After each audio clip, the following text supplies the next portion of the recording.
ছিলাম। তাহলে seventh house হয়ে গেল, লগ্নপতি সেভেন্থ হাউস, মানে সেভেন্থ হাউসের প্রভাব লগ্নের ওপর সবচেয়ে বেশি পড়ছে। তাহলে কি করতে বলবো? পার্টনারশিপের কাজ, কমিউনিকেশন, ইন্টারাকশন রেগুলার, যেটা বিজনেসে হয় করতে পারেন, কোনো অসুবিধা নেই। যেটা যারা বিবাহ হচ্ছে না তাদেরকে বিবাহ দিন, বিভিন্ন রকম ওয়েবসাইট খুলে করুন, কোনো অসুবিধা নেই। তাহলে সেভেন্থ হাউসের প্রভাব থাকবে। এবং এই লোকটা, যে লোকটার সাবকনসিয়াস মাইন্ড কীরকম হবে, সে কিন্তু ইন্টারাক্ট করতে পছন্দ করবে। দেখবেন যারা কথা বলতে, মানুষের সাথে মিশতে, মানুষের সাথে রিলেশন তৈরি করতে পছন্দ করে, ভেতরে ভেতরে একে যদি একাবদ্ধ ঘরে রেখে দেবেন, এ পাগল হয়ে যাবে। লগ্নপতি সেভেন্থ হাউসে এর ভেতর চাইছে আমি সারা জগতের সাথে কানেক্ট করি। অপোজিট সেক্স বা অপোজিটে যারা আছে, এটা হচ্ছে আমি, আর এটা হচ্ছে আমার অপোজিট, যেখানে আমি গিয়ে বসেছি। তাই অপোজিটে যারা আছে তাদের সাথে গিয়ে আমি ইন্টারাকশান করব। তাই এরা একটু বেশি কথা বলে ফেলে, মানুষের সাথে বেশি বন্ধুত্বপূর্ণ আচরণ করে ফেলে। এদের ভেতরেই থাকে, মরবার আগে পর্যন্ত থাকবে, যে সবার সাথে আমি কথা বলবো, ফ্রেন্ডশিপ করব, সে ছেলে হোক, বুড়ো হোক, বাচ্চা হোক, এটা হচ্ছে আমরণ এর থাকবে। বোঝা গেল? কিন্তু মানে আমি যে ছেলেটার কথা বলছি, এ কিন্তু এ হচ্ছে মকর রাশি, বুঝেছেন? তো এ কিন্তু একদমই মানে খুব মানে কি বলবো, মানে খুব একা, মানে খুব একা মানে থাকে। না না, ওইসব আমি এখন প্রেডিকশান দিচ্ছি না, আমি আপনাকে শেখাচ্ছি। প্রেডিকশানের জন্য শুধু লগ্নের পরে অন্যান্য গ্রহকে দেখতে হয়, ঠিক আছে? আমি জাস্ট আপনাকে শেখাচ্ছি। তো ওকে এখন ছেড়ে দিন, ওকে ছেলেটাকে ছেড়ে দিন, আপনি এতে কনসেন্ট্রেট করুন, নাহলে আপনি ভটকে যাবেন। তা সেভেন্থ হাউসের প্রভাব থাকলে কি হবে? এ চাইবে যে আমি সবার সাথে ইন্টারাক্ট করি, আমি সবার সাথে কথা বলি, আমি সবার সাথে গিয়ে যেটাকে বলে বন্ধুত্বপূর্ণ একটা রিলেশন করা, সেটা আমরণ এর ভেতরে কাজ করবে। বোঝা গেল? বুঝেছেন? ব্যাস, এবার ছেড়ে দিন। ও পারে, ও করছে না, ও এরকম নয়, ওগুলো ছেড়ে দিন। ওগুলো কেন ছেড়ে দিতে বলছি, তার পেছনের কারণ আপনি জানেন না। তাই যেটা আমি এখন বলছি সেটা শুধু মাথায় ঢুকিয়ে রাখুন। আপনি এই চার্টটা দেখেছি, এই চার্টেতে এরকম হয়নি, ওই চার্টেতে ওরকম হয়নি, তাহলে যদি শিখতে পারবেন না। যেটা আপনি বলছি সেটা মাথায় ঢুকিয়ে রাখুন, ওটা আস্তে আস্তে আপনি বুঝতে পারবেন, এখন বুঝতে পারবেন না। ঠিক আছে? লগ্নপতি অষ্টমে, হ্যাঁ, তাহলে এর হচ্ছে আধ্যাত্মিকতার দিকেই ওর মন, মানে আধ্যাত্মিকতার বিষয় বা ইনহেরেন্ট প্রপার্টি কিভাবে গেইন আধ্যাত্মিক, করব, কিভাবে। হ্যাঁ, আধ্যাত্মিক বিষয় তো অষ্টম ভাব থেকে আমি খুব একটা বলবো না। আধ্যাত্মিক বিষয় নবম ভাব থেকে আর 12th হাউস থেকে দেখে। আচ্ছা অষ্টম ভাব হচ্ছে রহস্যজনক ব্যাপার, রহস্য। আমি ভূতের পেছনে দৌড়ালাম, এটা আধ্যাত্মিক নয়। আচ্ছা আচ্ছা। ঠিক আছে? আমি কাটাছাটা করছি, এটা আধ্যাত্মিক নয়। মানে আমি কোনো মানুষকে মার্ডার করে দিচ্ছি, কোনো ব্যাপারে এটা আধ্যাত্মিক নয়। ইন্টারেস্ট। এটা অষ্টম ভাব হচ্ছে বড় একটা গর্ত, এটা হচ্ছে বড় গর্ত। এই গর্তের মধ্যে আপনি ঢুকলে পুরো অন্ধকার, এর ভেতরে কি আছে আপনি জানেন না। এর ভেতরে সোনাও আছে, বিষধর সাপও আছে, আবার বিষও আছে, আবার রাক্ষসও আছে, আবার দেবতাও আছে। কখন কি আসবে আপনি কিছুই জানেন না। তার মানে লগ্নপতি অষ্টমে আনসার্টেনিটি, এ নিজেও জানে না একে কি করতে হবে, সারা জীবনেও বুঝতে পারবে না, কখনো এদিক তো কখনো ওদিক। কারণ এ নিজে ঠিকমতো ক্লিয়ারিটি পাবে না, ক্লিয়ার নয়। লগ্নপতি অষ্টমে ক্লিয়ার নয় জীবনে কি করতে হবে, কারণ সে বসে গেছে কোথায়? অন্ধকার ঘরের ভেতরে। সারা জীবন মরণ সব কিছু হয়ে যাওয়ার পরেও ক্লিয়ার নয় যে আমাকে এর পরে কি করতে হবে। মাইন্ড কখনো এদিক কখনো ওদিক, কখনো আসছে ব্যাং তো কখনো আসছে কলা, তো কখনো আসছে সোনা, তো কখনো আসছে বিষধর সাপ। অন্ধকার থেকে কি কি বেরোচ্ছে বোঝা যাচ্ছে না। এর মাইন্ডও ঠিক সেরকম, অন্ধকারে কিছু দেখতে পাচ্ছে না, তাই ক্লিয়ারিফিকেশন কম। লক্ষ্যহীন জীবন, লক্ষ্যহীন জীবন, ক্লিয়ারিটি নেই। মানুষকে যেরকম দেখছে সেরকমভাবে নিজেও চেঞ্জ হওয়ার চেষ্টা করছে। মানুষ দেখছে বড়লোক হয়ে গেছে, আমাকেও বড়লোক হতে হবে। মানুষ দেখছে শিক্ষিত হয়ে গেছে, আমাকেও শিক্ষিত হতে হবে। মানুষ দেখছে এর সাথে ঝগড়া করছে, তবেই সব কিছু হয়, আমাকেও ঝগড়া করতে হবে। ব্যাপারটা বুঝতে গেল? তাই এদের গুরুর দরকার, গুরুর দ্বাদশ ঘর এটা লগ্নপতি অষ্টমে, তাই সবচেয়ে নেগেটিভ হাউস। ভাগ্যের দ্বাদশ ঘর, ভাগ্যের দ্বাদশ ঘর, তাই সবচেয়ে নেগেটিভ ঘর এটা। এখানে কিছু করতে পারছি না, আমি ভটকাচ্ছি। গুরুর দ্বাদশ ঘর, এখানে গুরুর দরকার আছে, যে তোমাকে গাইড করবে, আদারওয়াইজ তুমি ভটকাবে। বোঝা গেল? হ্যাঁ। ক্লিয়ারিফিকেশন নেই, ক্লিয়ারিটির অভাব। ঠিক আছে, তো সারা জীবন এটা থাকবে মনের মধ্যে অন্ধকার, কি করব না করব। আর তারপরে যদি আপনি বলেন ইনহেরিটেন্স প্রপার্টি কথা চিন্তা করবে, ইয়েস চিন্তা করবে। আপনি যদি বলেন মৃত্যুর কথা চিন্তা করবে, ইয়েস চিন্তা করবে। রোগের কথা, ক্রনিক ডিজিজ কথা চিন্তা করবে, ইয়েস চিন্তা করবে। উল্টো পাল্টা নেগেটিভ বিষয়ে চিন্তা করবে, ইয়েস চিন্তা করবে।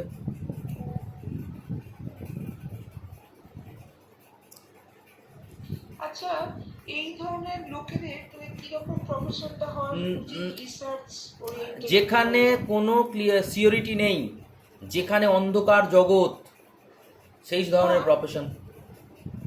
হ্যাঁ, যেমন আমি রিসার্চ করি, তন্ত্র, রিসার্চ, ডাক্তার, ম্যানুফ্যাকচারিং যেখানে ক্রিয়েট হচ্ছে একটার পর একটা নতুন নতুন জিনিস, অডিটর মানে গুপ্ত রহস্য, অডিট, অডিট এসে কি করে, অডিট এসে দেখে কে কোথায় চুরি করছে, ডিটেকটিভ, গোয়েন্দা, ঠিক আছে, ম্যানুফ্যাকচারিং, ডিটেকটিভ, গোয়েন্দা, ইঞ্জিনিয়ারিং,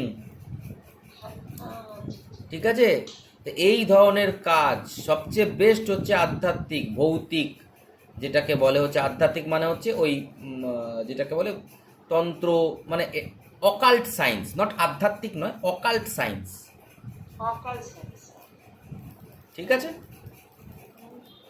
তারপরে আছে কি মানুষের মৃত্যুর সম্বন্ধে যা যা কাজ আছে, insurance, health insurance, accident insurance, LIC, বোঝা গেল।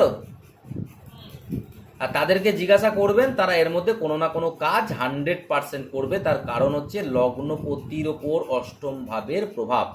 আনআর্নড মানি, হঠাৎ করে প্রচুর টাকা বাড়িতে বসে বসে উপার্জন হয়ে যাবে, আনআর্নড মানি। তাই দেখবেন রাজাদের চার্টেতে অষ্টম ভাব খুব অ্যাক্টিভ থাকে, যারা একার দিনে রাজা ছিল তাদের চার্টে অষ্টম ভাব খুব অ্যাক্টিভ। তাই তাদের লাইফে খুব স্ট্রাগলিং থাকে, কখন কে কাকে মেরে দিচ্ছে কিচ্ছু বোঝা যায় না, সব রহস্য। রাজাদের জীবন কাহিনী পড়বেন, কার ছেলে কাকে মেরে দিচ্ছে, বাবা ছেলেকে মেরে দিচ্ছে, ছেলে মাকে মেরে দিচ্ছে, মা ছেলেকে মেরে দিচ্ছে, মা বরকে মেরে দিচ্ছে, কে কী মারছে কাকে মারছে বোঝা যাচ্ছে না। কিন্তু আনআর্নড মানি, প্রচুর টাকা, প্রচুর টাকা বিনা কাজ করে, এই হচ্ছে রাজা। তা রাজার কুণ্ডলিতে অষ্টম ভাব খুব অ্যাক্টিভ থাকে। লগ্নপতি নবমে, বলুন।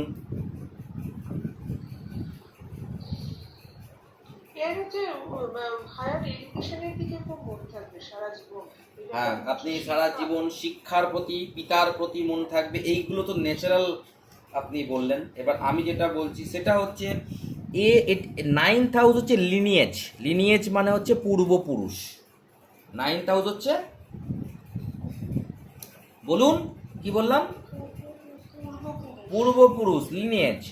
তা এই পূর্বপুরুষদের কিছু ক্যারেক্টার আছে, যে ক্যারেক্টারটা এ বহন করবে। অর্থাৎ লগ্নপতি নাইন্থ হাউস, তার মানে নাইন্থ হাউসের প্রভাব এর জীবনে এসছে, এর লগ্নের ওপর প্রভাব পড়ছে। তার মানে এই জাতক, এই পিতারই পূর্বপুরুষের কোনো আত্মা আবার জন্মগ্রহণ করেছে।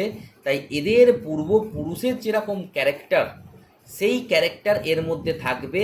এবং এর অনেক সন্তানকে দেখে পিতামাতা বলে একে না আমার ঠিক এরকম টাইপের, আমার জেঠুর মতন দেখতে, জেঠুর এরকম কাটা দাগ ছিল, এখানেও এই কাটা দাগ, এর এই ব্যাপার, আমার জেঠুর মতন কথা বলে, জেঠুর মতন সন্দেহপ্রবণ, এই ব্যাপারটা এদের মধ্যে থাকে। এবং এরাও সেটা ফিল করে আমরণ, এরাও সেটা ফিল করে আমরণ, যে আমি এমন এমন স্বপ্ন দেখছি, আমি এমন এমন ক্যারেক্টার যেগুলো আমি কোনোদিন শিখিনি কিন্তু আমি করে ফেলছি, বা এই পরিবারের আমি আগেও জন্মেছিলাম, আমার একটা ফিলিং আসছে, আমার এই পরিবারের কিছু কিছু কর্তব্য করা বাকি ছিল যেটা আমি করতে পারিনি, সেটা করার জন্য আমি মরিয়া হচ্ছি, এইগুলো হয়ে যায়। লিনিয়েজ ব্যাপারটা চলে আসে, বংশ পরম্পরাগত একটা কানেকশন এ ফিল করে সারা জীবন।